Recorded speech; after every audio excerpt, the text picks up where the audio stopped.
Good morning. How is everyone? Today we're going to have the topic of consent. And so I'm just going to go over some of this stuff briefly. So consent and how it works, right?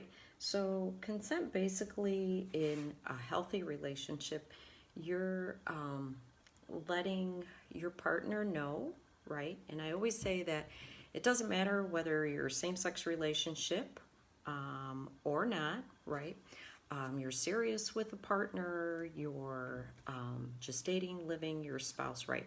Consent is important, especially to teach consent with the younger people that are teens, just starting out dating. Allowing your partner, letting your partner know where you stand in terms of intimacy, right? Kissing and touching and holding hands and anything that's intimate. It's letting your partner know verbally.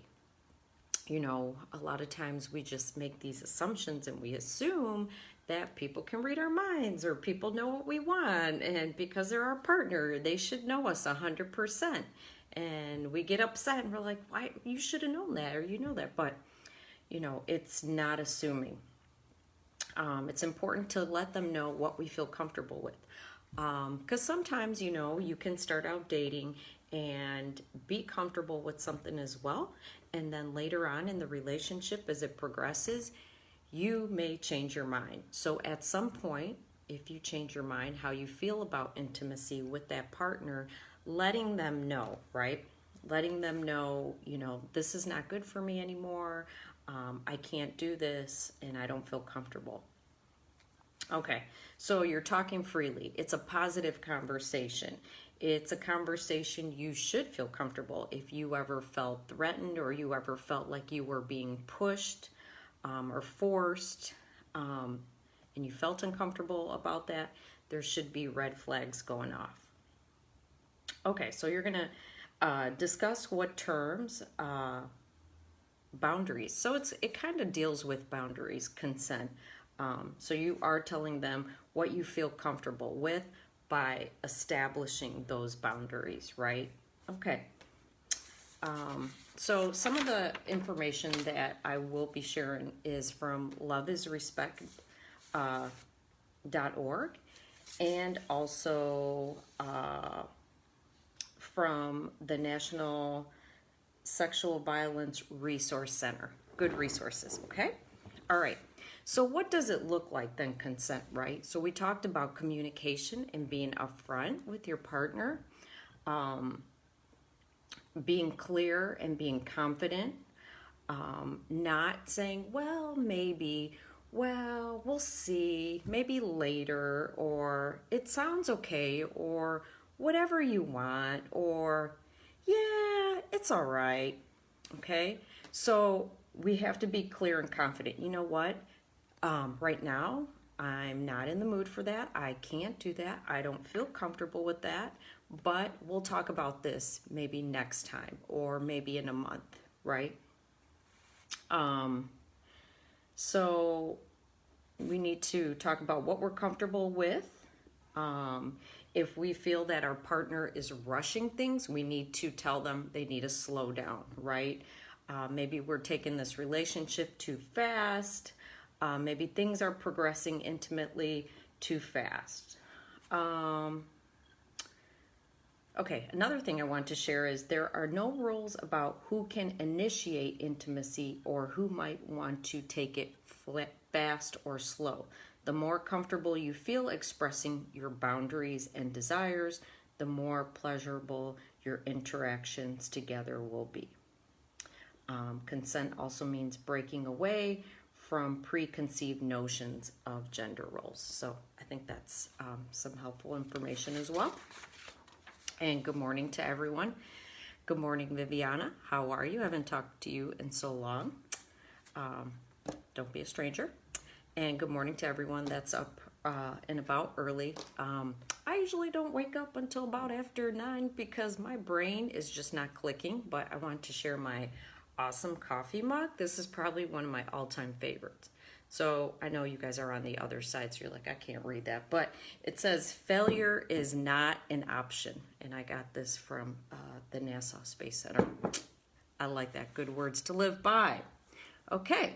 So, another thing I ran across yesterday, my coworker Linda, she had gone to Sam Houston State University, and a lot of colleges actually in the area and out of state do a lot for Sexual Assault Awareness Month and promote it. And one of the things she had brought back a t-shirt, and it talked about digital consent. And I was like, ooh, that is so important. Because can I just say digital consent, especially with high school and young college age students, I would say in their 20s, social media is very important. That's their culture. They have to do and participate with social media. But again, it can be positive, it can be negative. So when it comes to digital consent, I was like, that's right? So we should be having these conversations about interactions we have through the phone, right?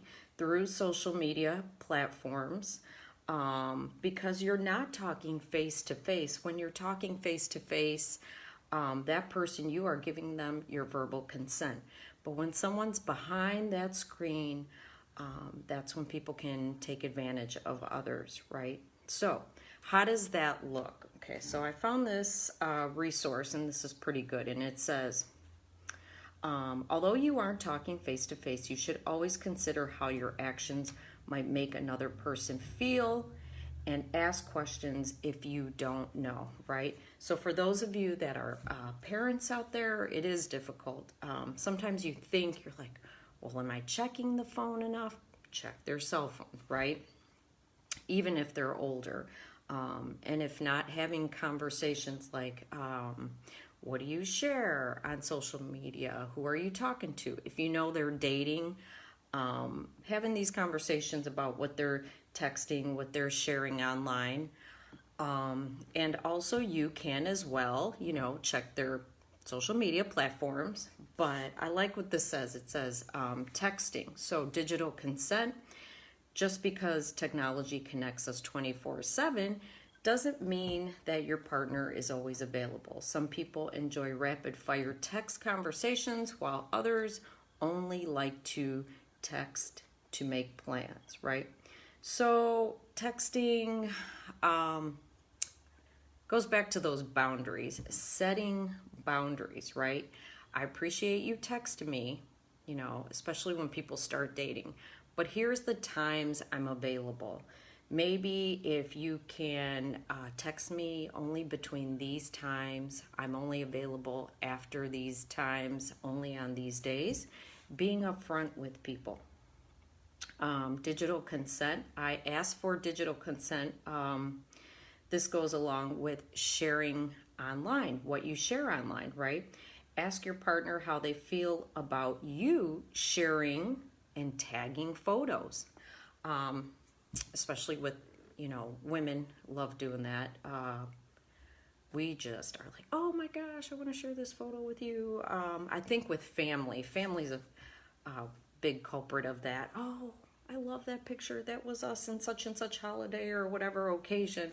Or, oh, this is my significant other. And when you look on social media, you're like, oh my God, there's another picture of them together, right? So your partner might say, hey, you know what? I don't really feel comfortable with that.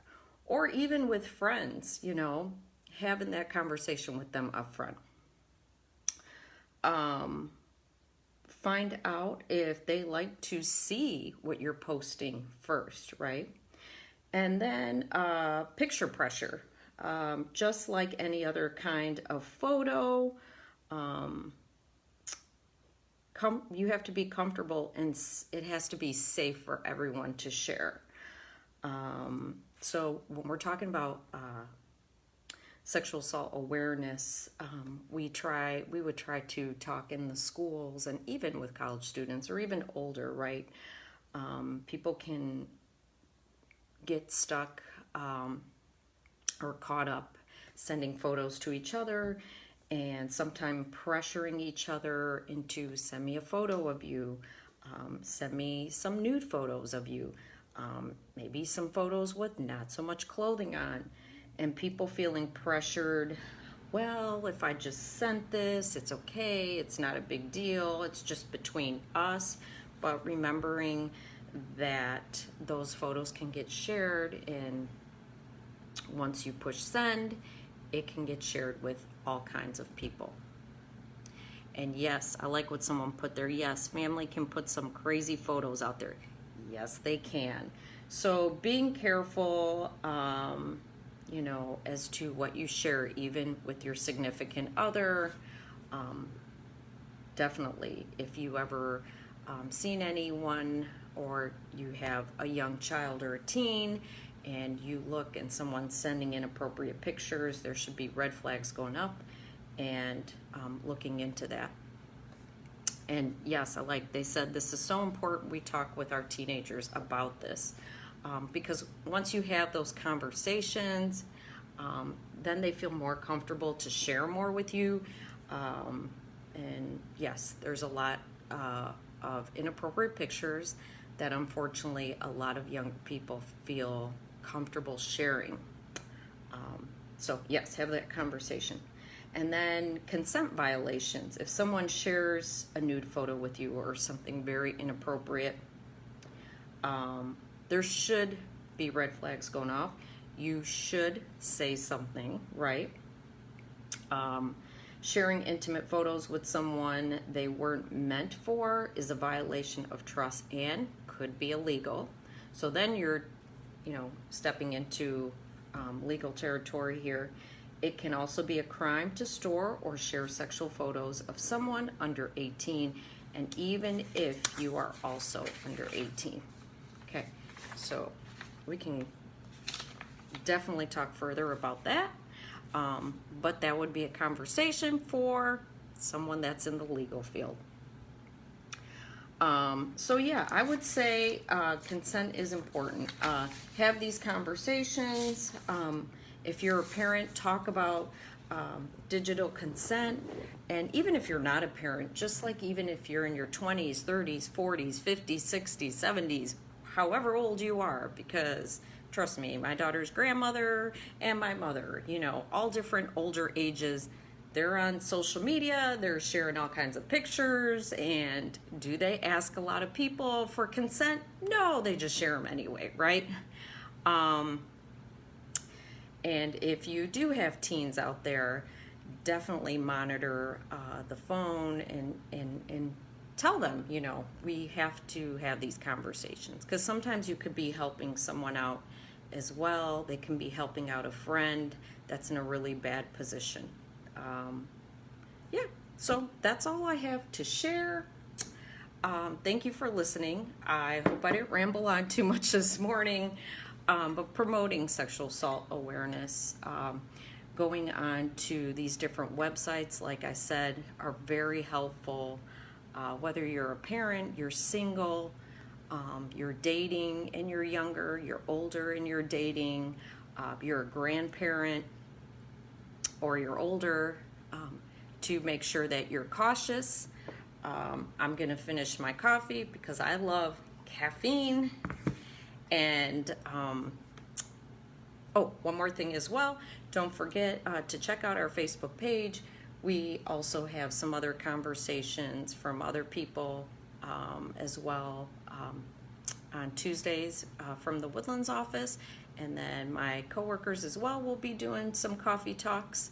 And we'll have some stuff on Friday. And then our bingo that we're having at the Lone Star the end of the month. So make sure you check that out for details. Thank you guys. Have a great weekend.